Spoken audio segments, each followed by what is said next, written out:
A 230-pound cadet wrapped his arm around her throat and squeezed. He was smiling while he did it. Every single soul in that training hall had their eyes locked on the two of them, and he wanted it that way. He wanted the whole room watching the new nurse tap out, beg, cry, anything to prove she didn't belong on that floor. But she didn't tap. She didn't flinch. She went dead still, the kind of still you only see in someone who stared down worse than this and walked away every time. Nobody in that hall knew her name yet.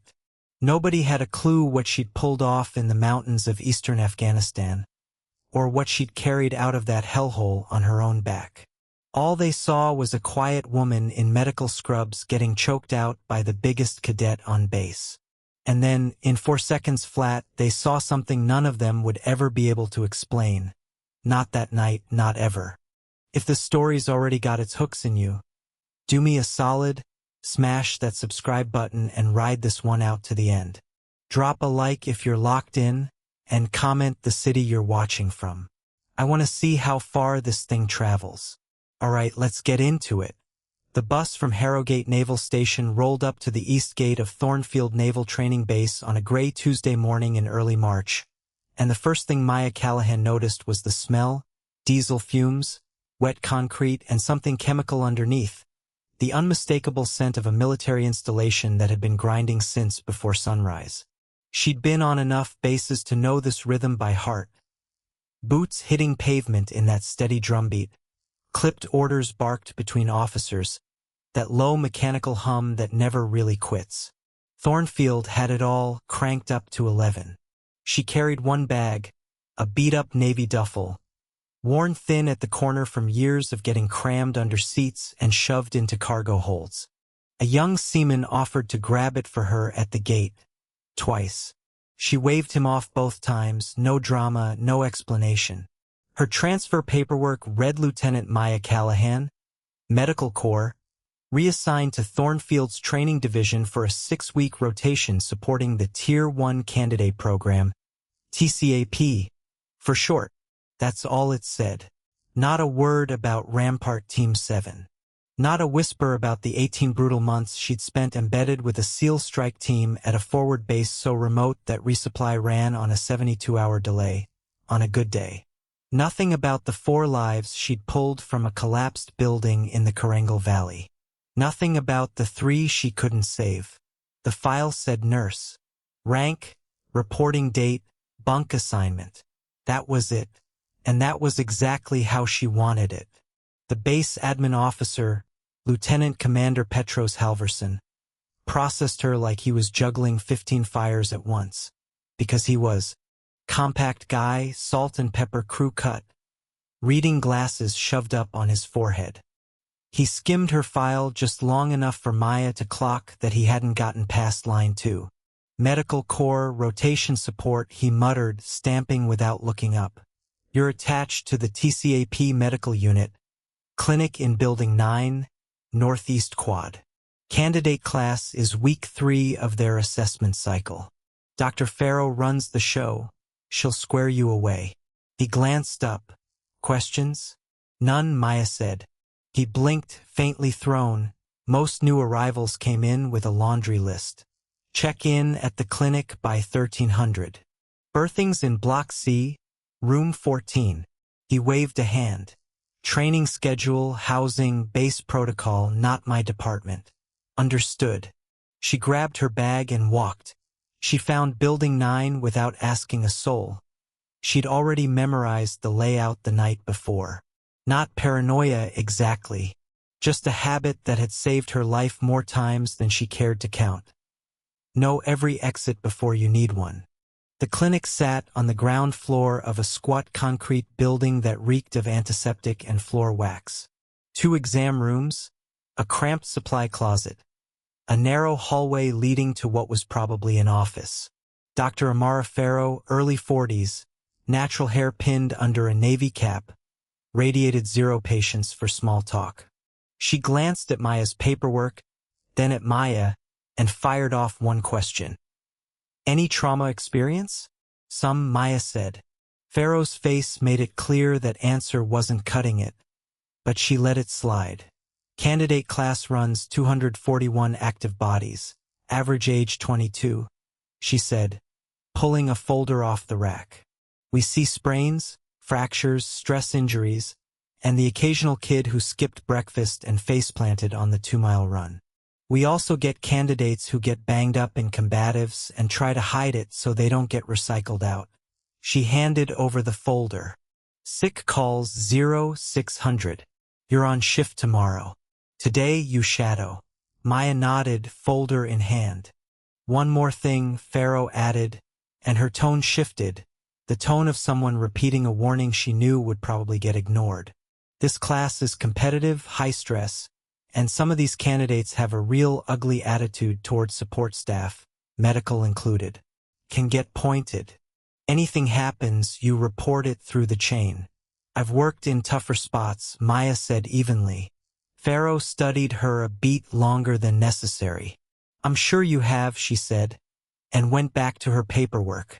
That afternoon, during a break in the schedule, Maya walked the TCAP training grounds, a sprawl of indoor halls, outdoor obstacle courses, and 2 converted aircraft hangars running the close combat and tactical programs. She took it in the way she always did. Sight lines, entry points, where sound would carry and where it wouldn't. The candidate class clocked her instantly. They were on a break between sessions, a loose knot of men and a handful of women in gray PT gear, still catching their breath. Lean and sharp-featured to built like brick walls, and every last one of them had that hyper-alert edge that hard training burns into you. Their eyes tracked her medical insignia, her civilian scrubs, her bag, the way she moved, not fast, not slow, giving nothing away. She caught 2 of them trade a look and a smirk, a wordless little joke she'd seen 100 times before in 100 different rooms.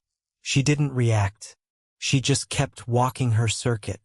The one who decided to make it personal was a cadet she'd later learn was named Jared Voss. 23 years old, roughly 6'2", built like a guy who'd been grinding out reps since he was 8 and never once skipped a conditioning drill. He carried himself with that easy, bulletproof confidence of somebody who'd been the biggest, strongest dog in every room since middle school. Wore it like a second skin, no effort required. He stepped into her path, casual as you like, the kind of move that isn't quite a block but demands you acknowledge him anyway. You're the new nurse, he said. Not really a question. Medical Corps, Maya said. Right? He glanced back at his crew, making sure he had an audience. He did.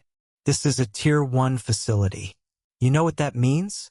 It means the candidates here are being evaluated for special operations pipelines, Maya said, flat and even. I read the briefing. Something flickered across his face. Not the reaction he wanted. So you know these guys operate on a whole different level. I'm aware of what the program evaluates. Then you probably figure this isn't exactly, he paused, hunting for the word, a nurse kind of environment. The crew behind him had gone quiet in that specific way people go quiet when they smell a show coming. Maya held his eyes. I'll manage, she said, and walked around him toward the exit. Behind her, a low sound, not quite laughter, more like a group deciding something together. She didn't look back. Day 2, she worked morning sick call alongside Dr. Pharaoh, running through the usual parade of training injuries. A rolled ankle off the obstacle course, 2 cases of blistered feet from bad boots, a strained shoulder from the rope climb, and 1 cadet who'd been faking his way through 4 straight days on a stress fracture until his limp finally gave him up. She pulled him from training, logged it, and caught the look he gave her, not quite anger, more like a guy watching a door close on him. The heel's clean if you let it, she told him. Push it another week, it won't. He didn't argue, just sat there staring at the wall. She got through the rest of sick call clean, but she clocked the way certain candidates reacted to her presence, that barely there stiffening, the subtle step back, the tell of someone who'd already sized her up and filed her away. Nobody was outright rude, not straight up, but rude in that specific, confident way people get when they're sure you won't push back. dodged questions, clipped one-word answers, side comments pitched just loud enough to land. She documented what needed documenting and kept her mouth shut about the rest. Day 3, Voss came through sick call nursing a hand he jammed in a combat drill. Minor bruising, nothing broken, just ice and a modified grip for 48 hours. He sat across from her, playing at being relaxed in that theatrical way people do when they're performing for a crowd that isn't even there. "So where were you before this?" he asked. "Harrogate," she said. "True enough. Before that, various postings." He watched her work, waiting for something to be impressed by, coming up empty. "You've been in a while. Do anything interesting?" She glanced up briefly. "Not particularly." That answer seemed to irritate him more than anything. There was nothing there to push against. He left without another word. The close combat module ran Tuesday and Thursday afternoons in the bigger of the two converted hangars, overseen by Senior Chief Petty Officer Darnell Okafor, a man in his 50s who moved with the kind of economy only decades of real training builds into you. Nothing wasted, nothing extra. His sessions ran tight. Warm-up, technique, controlled drilling, debrief. The rules were laid out fresh every single time. Contact stayed controlled, taps got honored instantly, and anyone who failed to release got pulled and written up on the spot. Maya sat in as an observer that first session, folding chair at the mat's edge, clipboard and first aid kit in her lap, standard procedure for medical during combatives. She watched with that same locked-in focus she brought to everything, and she clocked a few things. Okafor was sharp, technically precise, fair with his corrections, careful with safety but never soft on intensity. Most of the candidates were legitimately grinding, putting in real work. The 5 or 6 guys orbiting Voss, though, were performing more than training, playing to each other as much as to the drill. And Voss himself, talented, no question, fast and strong and technically clean, had a tell. When he had the upper hand, he'd hold a beat longer than he needed to. Release a beat slower than the tap called for. Nothing that would flag an immediate stop, but a pattern, the kind you only catch if you're watching close over several sessions. She wrote nothing down, just watched. The session wrapped without incident. On her way out, Okafor fell into step beside her for a few strides. "Notice anything?" he asked, eyes straight ahead. "A few things," she said. He nodded once and peeled off toward the instructor's area. It was the following Tuesday when everything changed, and it kicked off with a shift in drill structure that Okafor dropped with zero fanfare at the top of the session. "Today's live component runs cross-assignment pairing," he announced. "I designate the partners. Objectives, the choke escape sequence, and the release discipline we've been drilling. Exercise ends on a tap or on my signal. No exceptions." He worked through the roster. When he called Voss and followed it straight with Callahan, a ripple moved through the group, not loud, but you could feel the room's temperature shift, the sudden spike in attention. Voss turned and found Maya already on her feet, already moving toward the mat. "Seriously?" he muttered, loud enough for the room to catch it. "On the mat, Voss," Okafor said. Voss stepped up with the look of a man handed a chore beneath him. He had a full head of height on Maya and outweighed her by close to 90 pounds, and he looked at her the way you look at a problem you've already solved in your head. "This is a controlled exercise," Maya said, voice steady. "We follow the rules." "Sure," Voss said, and something about the way he said it made it clear he had no intention of doing that. Okafor gave the signal to begin. The first sequence ran exactly by the book. Voss locked in the hold, Maya tapped, Voss released, clean, correct, forgettable. Around them, the rest of the pairs worked their own drills, the hangar filling with the usual soundtrack of hard breathing and mat contact. Okafor called the reset. The second sequence started the same way. Voss slid in behind her, his arm sweeping into that familiar practiced arc. Maya set her base. Ready to tap the second the pressure landed. She felt his forearm settle across her throat, felt it start to bite, and she tapped. He didn't release. She tapped again, 3 clean strikes against his arm. Instead of easing off, the pressure climbed. Not dramatically, not in a way that would read as deliberate to anyone watching from across the hangar. But she could feel the difference between an accidental overhold and something intentional. She'd felt that exact difference before, in places where the stakes ran a whole lot higher than a training mat. Tap acknowledged, she said, voice still level under the squeeze. Release. Nothing. Around them, the training noise rolled on uninterrupted. The nearest pair was 15 feet off, buried in their own drill. From that distance, this looked like a slightly long hold, the kind of thing that happens and gets explained away later. She gave it one more beat, measuring him. Last warning, she said quietly. His grip tightened instead. Something in Maya clicked into place. Not panic. Not even anger. Really more like the cold, clean click of a decision landing. She'd been patient. She'd played it by the book. This man had made 3 separate, deliberate choices in front of a room full of witnesses, and he was about to make a 4th, and somewhere in his head he'd decided her composure was weakness. It wasn't. She moved. What she executed wasn't anything out of the standard TCAP combatives playbook. It was older, meaner, and a whole lot more efficient. The kind of technique you only learn in places where the guy choking you isn't doing it for a grade and isn't going to stop because you ask nicely. She shifted her weight, broke the leverage of his grip in one clean motion, turned his own momentum against the joint, and pivoted. The whole thing took under 4 seconds. Jared Voss hit the mat flat on his back, and the impact cracked through the hangar loud enough to cut every other sound in the room down to 0. Maya stood over him, one hand still resting on his forearm, controlling without adding pressure, breathing even. The entire hall had gone dead silent. Voss lay flat, staring up at the rafters, running the math on what had just happened to him. He wasn't hurt. She'd controlled the throw precisely enough to avoid that. But the fall was unavoidable, and his whole picture of the world had just been rewritten without his consent.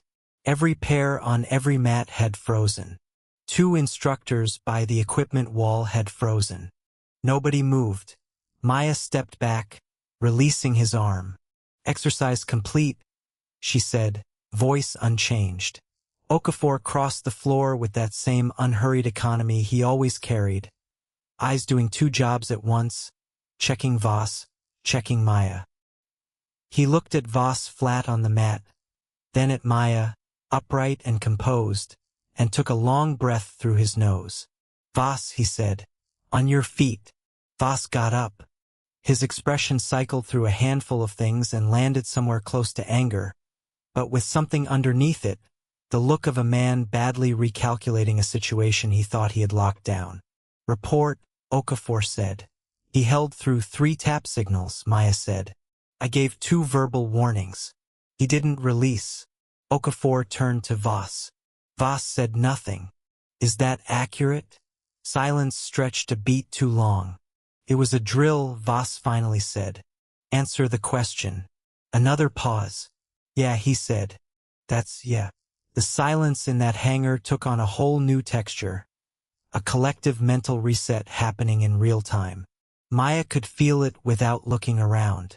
Candidates who'd spent 4 days watching this woman eat every dismissive comment and shrug off every pointed jab were now furiously revising their read on her.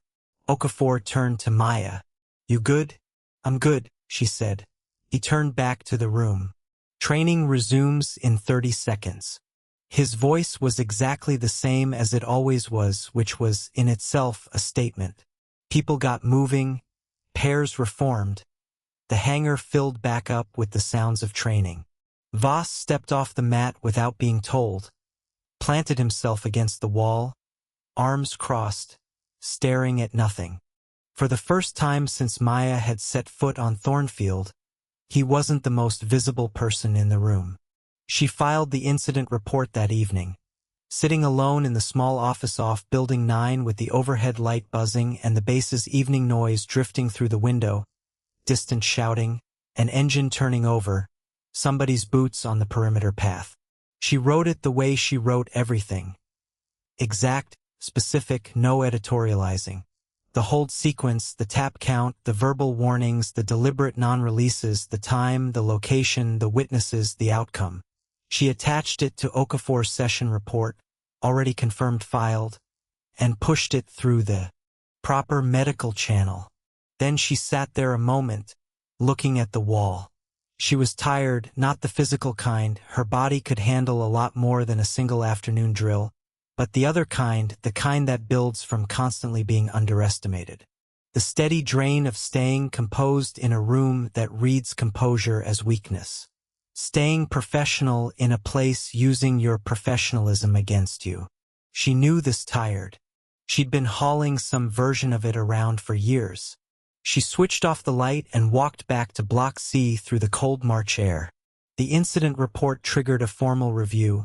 Maya expected that much, and she'd written it precisely so it would land on record and land accurately. What caught her off guard, or what she'd anticipated without ever pinning a probability on it, was how fast the review escalated. Senior Chief Okafor filed a supplementary report the next morning that backed her account down to the detail, adding that the pattern she'd flagged matched behavior he'd been tracking across the previous 2 sessions. That report went straight to the TCAP training coordinator, a commander named Ira Strad, who read both documents and immediately kicked the incident upstairs for a higher-level review, calling it what it was, a safety and discipline failure inside a program with a zero-tolerance policy on training violations. Commander Strad called Maya into her office at 0900 Thursday. Lean, mid-40s, dark eyes, the kind of economy of expression you only pick up after a career spent knowing every word you say is being weighed. Her office held exactly 2 personal items, a small framed photo turned away from visitors, and a plain coffee mug. Your report's thorough, Strad said. Thank you, Commander. Dr. Farrow tells me you've been at Thornfield less than 2 weeks. Correct. Strad studied her for a long beat, not hostile, just cataloging. Review process will run a few days. You'll continue your medical duties as assigned. You won't discuss the incident with candidates, and any contact from Cadet Voss or his crew gets reported to me directly. She paused. Any concerns for your safety on this base? No, Maya said. Strad kept looking at her. You handled that session with a lot of control, she said, and something in her tone shifted just slightly, in a way Maya couldn't quite pin down. More than most people would have. It was a training scenario. It became something else. Yes, Maya agreed. It did. Strad nodded once. That'll be all for now, Lieutenant. Maya left and was halfway back to Building 9 when her phone buzzed with a message from a number she recognized instantly. One she hadn't seen in 4 months. Not since she'd rotated out of Rampart Team 7 and holed up at Harrogate before Thornfield. Short and blunt. Heard there was a situation. Status. She typed back. Contained. Procedural. The reply landed under a minute later. Understood. Standby. She stood on the walkway between admin and the northeast quad, reading those 2 words, feeling the specific weight behind them. Something bigger than her current lane was already spinning up somewhere above her pay grade. She pocketed the phone and finished the walk to Building 9 in thin March light. Wind cutting flat off the north, the bass humming along around her in its usual rhythm. She wasn't afraid. She wasn't angry. She was waiting, and waiting, she'd learned a long time ago in far less forgiving places, was its own kind of discipline. By Thursday evening, something on base had shifted. She clocked it first in the clinic, where the candidates rolling through sick call carried themselves differently, hard to pin down exactly, but impossible to miss. Quieter around her, not in that old hostile way, but in a new register, careful, watchful. A few actually met her eyes for the first time. One woman from the Eastern candidate group, who'd previously looked straight through her, thanked her for a bandaging job with what sounded like genuine gratitude. Something was moving through the base grapevine. She didn't know exactly what yet, but it was moving. Friday morning, a black SUV riding federal plates rolled through Thornfield's East Gate at 0720. Two men in civilian clothes climbed out and walked straight to Commander Strahd's office. No stop at admin. Maya heard about it from Okafor, who mentioned it flat, no preamble, when their paths crossed near the training complex at 0815. Know who they are? She asked. Not officially, he said, which meant he did. She headed for the clinic, treated a sprained ankle and a mild dehydration case, refilled a prescription, kept her face doing what it always did. But her mind kept circling back to that SUV, to the two men, to the text on her phone. She thought about how operations like this got built, how the pieces get set in place long before the picture becomes visible. She thought about what it meant for a review to escalate the way this one had. And she thought about Jared Voss, who'd decided the first time he laid eyes on her that she was the least consequential person in his world, and what it was going to feel like when he found out exactly how wrong that call had been. At 1100, Strahd's office sent word requesting Maya's presence. By 1400, she was reading the message in the clinic break room over a coffee she hadn't touched. Gone cold in the flat gray light coming through the small window, the kind of light that doesn't flatter anything. She drank it anyway, went back to work, and 4 miles beyond Thornfield's fence line, a second vehicle was already rolling toward the base's restricted processing gate. Darker than the first, unannounced, carrying people whose involvement would make everything that had happened in the last 2 weeks look like the smallest fraction of a much bigger reckoning. The second vehicle was a black Suburban. No visible markings, a federal processing stamp on the windshield that got it waved straight through without a secondary check. Maya didn't see it arrive. She was elbow-deep in a dressing change on a candidate's forearm when it came through, and by the time she stepped outside into the gray midday air, it was already parked behind Strahd's building, tucked out of sight of the main corridor. She found out the same way she'd found out about the first one. From Okafor, who had a gift for appearing at the edge of things and saying exactly as much as needed and not one word more. Second vehicle, he said, matching her stride on the walkway outside Building 9. Different plates. DoD, not Navy. How many people? 3. 1 in uniform. She turned that over. Department of Defense personnel showing up at a naval training base over a candidate's conduct in a combatives drill wasn't a normal sequence of events. The scale of the response didn't match the stated trigger, and a disproportionate response almost always meant the stated trigger wasn't the real one. It was just the part you could see. When did Strahd's office send for me? She asked. 1400. Okafor glanced at her sideways. That's not a coincidence. No, she agreed. It's not. He peeled off at the junction between the clinic walkway and the training complex path, and she didn't expect him to say anything else. He didn't.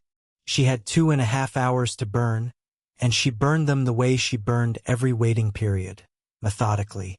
Finished her assigned clinical work, updated a couple of patient files, ate lunch in the break room because her body needed fuel whether or not her head was somewhere else.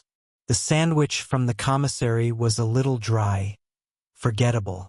She ate it by the window, watching 2 candidates jog the perimeter path outside, their breath fogging in the cold. She thought about the text from the unregistered number. Standby. Not a casual reply, a specific operational phrase, and it meant whoever sent it had already gotten word to someone above Strahd's pay grade, and that someone was already moving. She thought about her transfer paperwork calling her a nurse, and what it meant that the people in those vehicles had come anyway. At 1350, she rinsed her mug, grabbed her jacket, and walked to Strahd's building.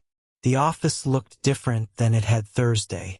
Strahd sat behind her desk, same as always, but along the wall sat 2 men Maya had never seen. One in a Navy captain's uniform, the other in dark civilian clothes with that particular bland precision of someone trained to look unremarkable. Against the far wall stood a woman Maya hadn't expected. Late 40s, silver hair cropped short, rear admiral's insignia. Rear Admiral Patricia Bowen. Maya recognized her from a briefing photo 18 months back, from an operational planning cycle that had absolutely nothing to do with Thornfield, which meant this had just gotten a lot bigger than a combatives incident. Maya snapped to attention. Lieutenant Callahan, reporting as requested. Strahd's eyes were steady. At ease, Lieutenant. She gestured to a chair across from the desk. Sit, please. Maya sat, hands on her knees, back straight, face doing nothing in particular.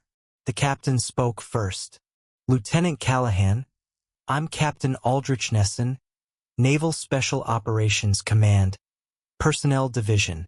This is Agent Merritt, DoD Inspector General's office. A brief nod from the man in civilian clothes. And I believe you recognize Admiral Bowen. Yes, sir, Maya said. Bowen hadn't moved from the wall, watching Maya with an expression that gave up nothing. We're going to be straight with you, Nesson said. Tuesday's incident triggered a formal review, but that review is secondary to something else, something tied specifically to your assignment here. He opened a folder on the desk. Your transfer orders came through medical corps channels. Accurate as far as it goes. But the operational authorization behind your placement came from somewhere else entirely. Maya said nothing. Your familiar, Nesson continued, with a program-designated task evaluation Protocol 6. Not really a question, but she answered it anyway. Yes. Agent Merritt spoke for the first time, voice flat and precise. No regional accent to place. T6 is a covert assessment program. It embeds qualified evaluators inside candidate training pipelines to assess training integrity, command culture, and candidate suitability under unmonitored conditions. 3 cycles operational so far. You were activated for this one straight out of your Harrogate rotation. He paused. Tuesday's incident is formally logged as T6 Assessment Event 3 for this cycle. Strahd absorbed that with the look of someone who'd been briefed but was still catching up to the implications. Her jaw set a shade tighter than usual. The training hall drill, Maya said. Okafor knew. Senior Chief Okafor was read in as table support, Nesson confirmed.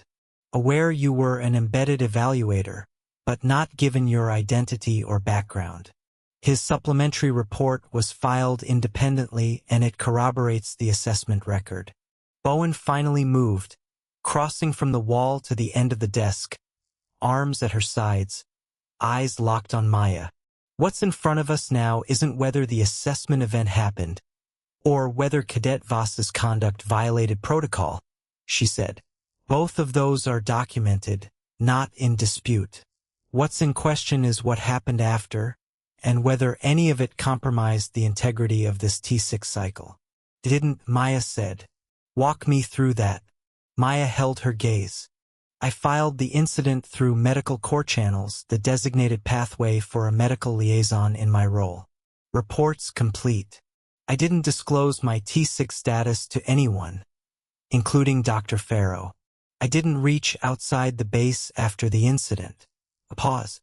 I did receive a message from a prior operational contact, checking my status. Responded within authorized parameters. Something shifted, faint, in Bowen's expression. The message came from Commander Delroy. I didn't confirm the sender, Maya said carefully. You don't have to. We know. Bowen glanced at Nesson, then back. Delroy reached out to this office directly, right after he contacted you. That's what pulled DoD into today's review. Her voice shifted, not warmer, exactly, but more direct. He filed an unauthorized supplementary advocacy record on your behalf. Unprompted. He's going to hear about that. Maya kept her face still. I didn't ask him to. I know you didn't. Bowen studied her another moment. Lieutenant Callahan, I'm about to tell you something that's going to reframe this whole conversation, and I need you to sit with it before you say anything. Maya waited. Cadet Voss's conduct Tuesday wasn't an isolated incident. This cycle's assessment record documents a pattern across 6 separate training events, sustained safety violations, deliberate intimidation of lower-ranked personnel, and 2 prior instances of prohibited outside contact. Bowen set a document on the desk Maya didn't reach for. This cycle was already on the terminal edge before Tuesday. Tuesday confirmed it. "I know," Maya said quietly. "What you may not know," Bowen went on, "is that Jared Voss's file carries a notation from a prior cycle, Coronado, 18 months back, where a similar complaint was filed and later withdrawn. The candidate who filed it requested transfer and left the program." The room went very quiet. "He thought it'd work the same way twice," Maya said. "He did." Bowen picked the document back up. "It's not going to." The formal review ran 40 minutes. Maya answered every question with the same precision she'd put into the incident report, and when it wrapped, Nesson confirmed the T6 assessment would run its course. Her role stayed protected under program security, and any further contact from Voss's circle got documented and forwarded.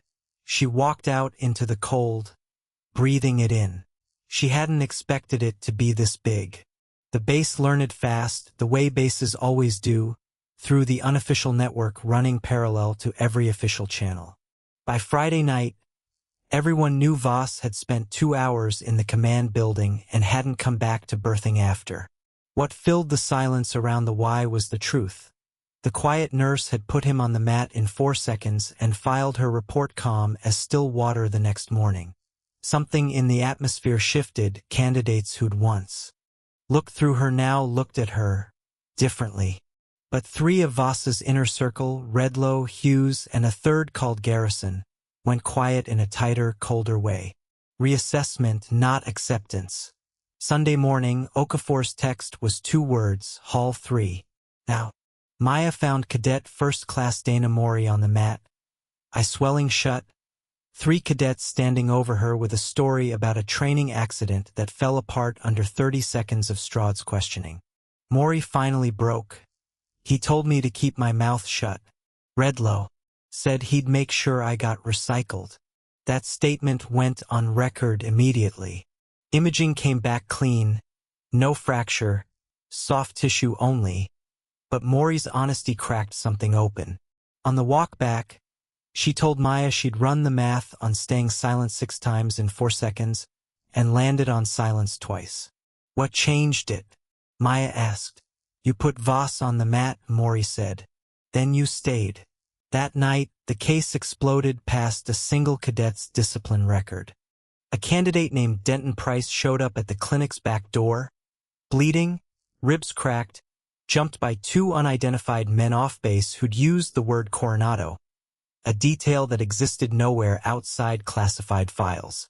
The leak traced to Administrative Officer Halverson, whose access log lit up 2 hours before Price got jumped. And the trail behind Halverson led to a name nobody expected. Gregory Voss, Jared's father, a retired commander who'd spent 7 years quietly running favors across 3 separate installations, shielding his son and others like him from consequence.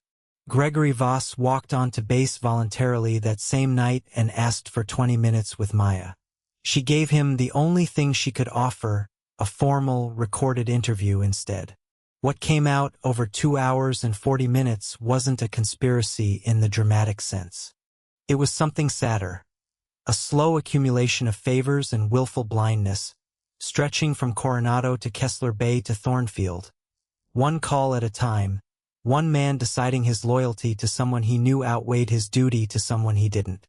"I never told anyone to hurt a candidate," he said, hands flat on the table. "But I knew the network was active. I made the call anyway.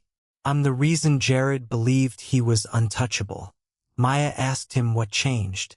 He said it was Maury's bruised eye, proof of exactly what he'd spent years pretending couldn't happen. Monday, Commander Strahd stood before all 237 remaining candidates and told them the truth, plainly. For cadets removed, a pattern of coercion uncovered and acted on. And then she said something Maya hadn't been warned about. "Lieutenant Callahan is a SEAL-certified combat medic with a decade of operational experience most of you will spend your careers hoping to be ready for. She is the standard you are training to meet. The hall went dead silent. Somewhere in the eastern formation, Dana Mori stood at attention, fading bruise and all, spine straight. Justice moved slow, but it moved. Jared Voss, general discharge, permanently barred from special ops. Redlow and Hughes court-martialed. Halverson, forced retirement. Captain Whitmore at Kessler Bay, suspended pending investigation.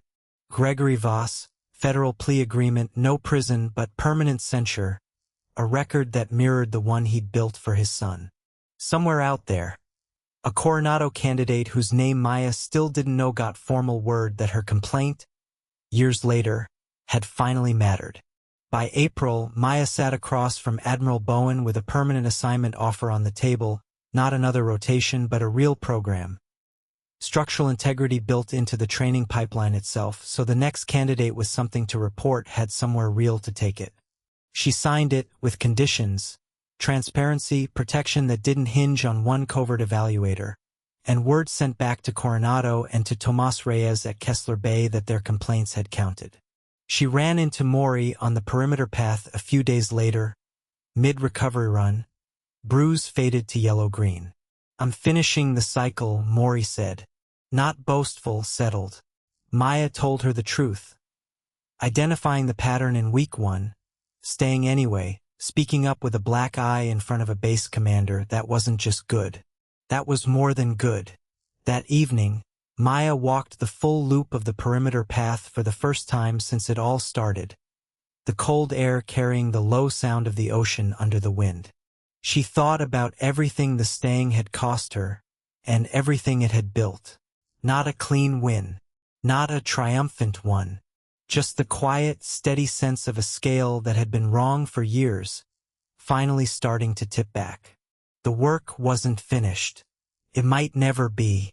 But she was still here, and that was the whole of the answer, and it was enough.